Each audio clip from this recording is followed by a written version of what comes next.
शिवेंद्र और आप देख रहे हैं 10 CG खबर। आज है छत्तीसगढ़ के लिए सबसे बड़ी खबर, क्योंकि आज भिलाई नगर के विधायक देवेंद्र यादव बाहर आ चुके हैं। लगभग 5:30 बजे उनकी रिहाई हो चुकी है। जैसा कि जानकारी है, कल ही सुप्रीम कोर्ट से उनको जमानत मिल गई थी और आज लगभग 5:30 बजे वो बाहर आ चुके हैं। रायपुर से उनका काफिला भिलाई पहुंचने वाला है। एक जबरदस्त भारी भयंकर रोड शो, जहां पर जगह जगह विधायक देवेंद्र यादव का स्वागत किया जा रहा है। उस रोड शो के साथ साथ वो यहाँ पहुंच रहे हैं। अभी हम मौजूद हैं विधायक देवेंद्र यादव के आवास के सामने और सब देख सकते हैं यहाँ भारी संख्या में उनके समर्थक मौजूद हैं और बड़ी संख्या में आ भी रहे हैं। आप बता दें कि हजारों की संख्या में समर्थक, खासकर युवा, अभी तो उनके साथ में हैं और कुछ तो यहाँ पहुँच चुके हैं। इन्हीं से फिलहाल बात करेंगे। भाई क्या नाम? सोहन भारती।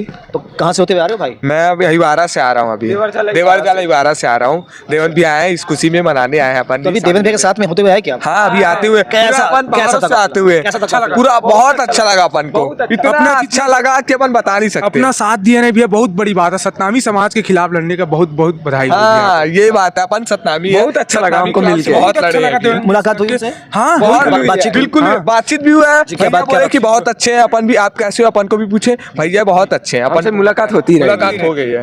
पूरा बात होता है भैया से, बात हो जाता है। रहते हैं, बचपन से रहते थे। अभी वहाँ अहिवारा चले गए हैं, तो वहीं से अभी आना जाना हुआ है।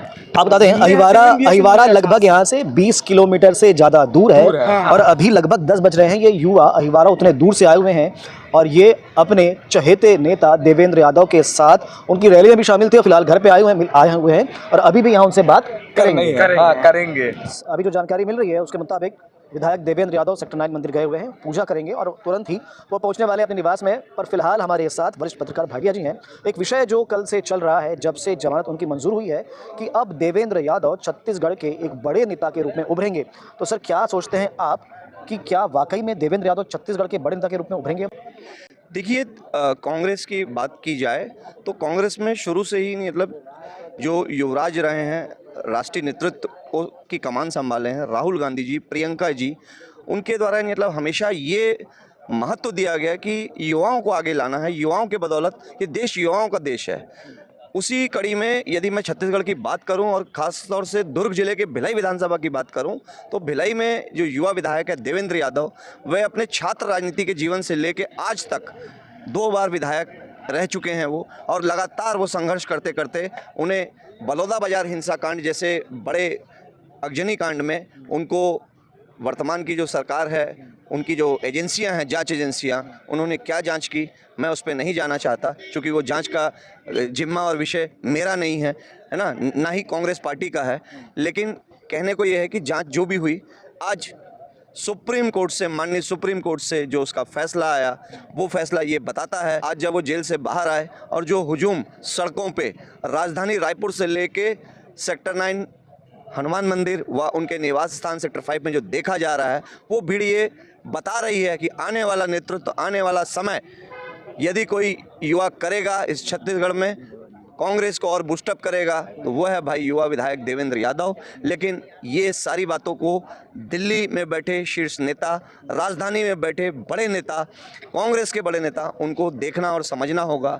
रहा सवाल वर्तमान की भारतीय जनता पार्टी का, मैं तो यही कहूँगा कि ये सीधे तौर पर क्या कहते हैं, सरकार के लिए बड़ी चुनौती है। देवेंद्र यादव आने वाले समय में बड़े लीडर रहेंगे और चूँकि हम कोई राजनीतिक दल से नहीं हैं, ना हमारा किसी राजनीतिक दल से कोई लगाव है, चूँकि वो एक युवा नेतृत्व हैं, युवाओं का हुजूम बता रहा है कि वह आने वाले समय में छत्तीसगढ़ नेतृत्व करेंगे।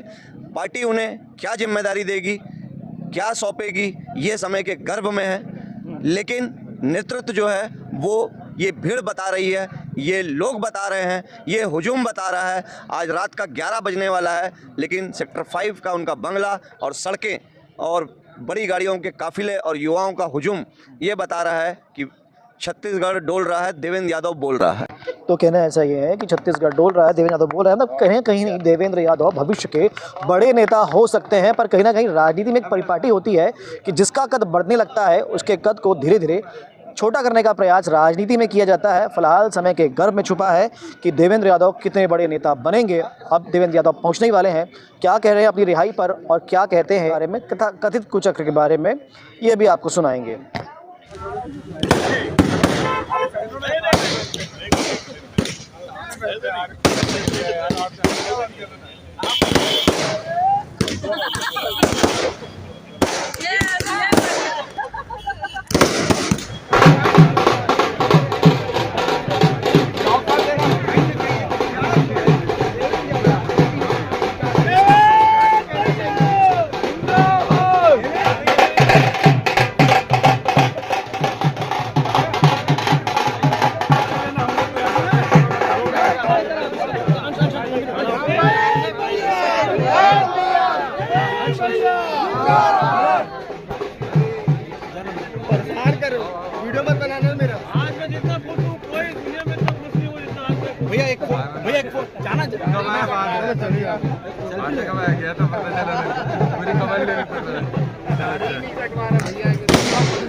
मैं भिलाई वासियों का, कांग्रेस पार्टी के वरिष्ठ नेताओं का, न्यायपालिका का सबका बहुत दिल से धन्यवाद आभार करूंगा।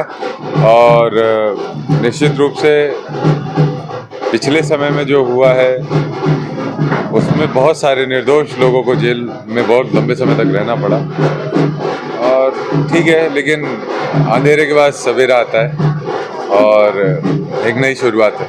क्या मानते हैं जो हुआ राजनीतिक षड्यंत्र था या तथ्य था? बिल्कुल षड्यंत्र था, और इसमें काफ़ी निर्दोष लोगों को तकलीफें पहुंची है। समय से सारे सच सामने आएंगे।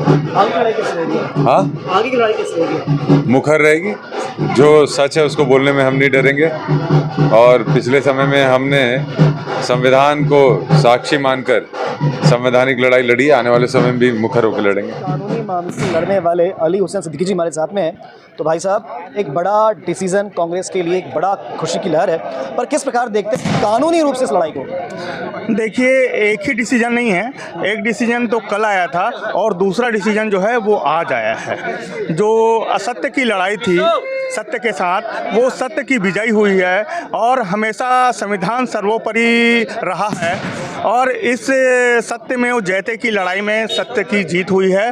दो लड़ाइयाँ लड़ी गई थी। एक लड़ाई जो बलौदा बाजार के केस पे लड़ी गई थी, उस पे भी हमें, हमारे नेता को, देवेंद्र यादव जी को बेल मिली है, और दूसरी लड़ाई जो थी, जो स्थानीय यहाँ के पूर्व विधायक और मंत्री रहे, जिन्होंने हाई कोर्ट में उनके एफिडेविट पे गलत साबित करने का प्रयास किया था, उसको भी सुप्रीम कोर्ट ने स्टे दिया है, उस पर रोक लगाई है कि इस पे अब कोई डिसीजन नहीं आना है जी। पर फिलहाल अभी जैसा कहा जा रहा है जमानत मिली है, आगे के केस को कैसे देखते हैं? आगे की लड़ाई कैसे मानते हैं आप? देखिए, बिना सबूत और बिना गवाहों के हिसाब से सरकार ने अपनी हठधर्मिता के कारण से और अपनी सरकारी बाहुबल के कारण से, सरकारी दबाव के कारण से एक एफआईआर तो कर सकती है, एफआईआर के तहत अंदर भी कर सकती है, लेकिन न्याय प्रणाली जो संविधान से चलती है, किसी नेतागिरी से नहीं चलती है, किसी सरकार से नहीं चलती है, उसके तहत जो है लड़ाई, संवैधानिक लड़ाई जो है उन्होंने,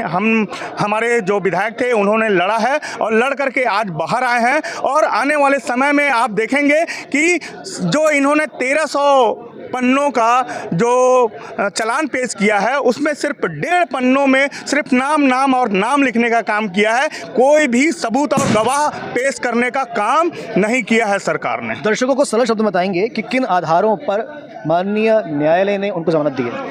देखिए, माननीय न्यायालय का ये आदेश रहा है कि जो जमानत होता है वो एक जो मौलिक अधिकार, एक अधिकार है, मौलिक अधिकार भी है, और बोला जाए कि जमानत जो होता है वो इंसान को मिलना ही चाहिए। जब इतनी बड़ी ऐसी अजमानती धाराएं लगा करके इन्होंने 6 महीना तक के रोकने का एक प्रयास बस किया, लेकिन वहाँ कोई भी यह साबित नहीं कर सकता है कि 307 धाराओं के तहत इस विधायक को कोई, किसी ने भी, प्रत्यक्षदर्शी ने भी कोई गवाह नहीं दी है, कोई फुटेज नहीं मिला है, कोई वीडियो नहीं मिला है, कोई फोटोग्राफी नहीं मिली है, तो फिर इनको इनको 307 धाराओं जैसे गंभीर अपराधों में इनको चालान पेश करके उनको अंदर करने का जो काम किया गया था वो कहीं भी साबित होता हुआ सर्वोच्च न्यायालय को दिखाई नहीं दिया। इस कारण से उन्होंने हाई कोर्ट को भी कहा कि इनको बार बारी जमानत जो है वो बार बारी जमानत क्यों इनकी खारिज की जाती है, जबकि जो मुलजिम होता है, मुलजिम का अधिकार होता है जमानत, उस आधार पे सुप्रीम कोर्ट ने जमानत दिया है। तो शायद आपको समझ में आया होगा सरल शब्दों में कि किन तथ्यों के आधार पर विधायक देवेंद्र यादव को जमानत दी गई है। आइए आपको सुनाते हैं विधायक रिकेश सेन ने क्या कहा है इस पूरे प्रकरण को लेकर। देखिए, कानून अपना काम कर रहा है और किस आधार पे क्या क्यों गिरफ्तारी हुई, क्या कारण था, ये सारा विषय जो है पुलिस का और कानून का है और निश्चित रूप से पूरा मामला न्यायालय में चल रहा है और जो भी होगा वो सत्य लोगों के सामने आएगा। तो ये मेरे पीछे आप कार्यकर्ताओं का हुजूम देख रहे हैं। देवेंद्र यादव अपने आवास पहुंच चुके हैं थोड़ी देर पहले ही। अभी वो अपने घर गए थे और हमसे बात भी की। फिलहाल ये बड़ी खबर भिलाई के लिए है कि देवेंद्र यादव जमानत पे बाहर आ चुके हैं। अब राजनीतिक परिदृश्य क्या होगा ये समय बताएगा। फिलहाल आज की बड़ी खबर, और इसी के साथ आज की खबर को यहाँ समाप्त करते हैं। खबरों के लिए बने रहें 10 CG खबर के साथ। धन्यवाद।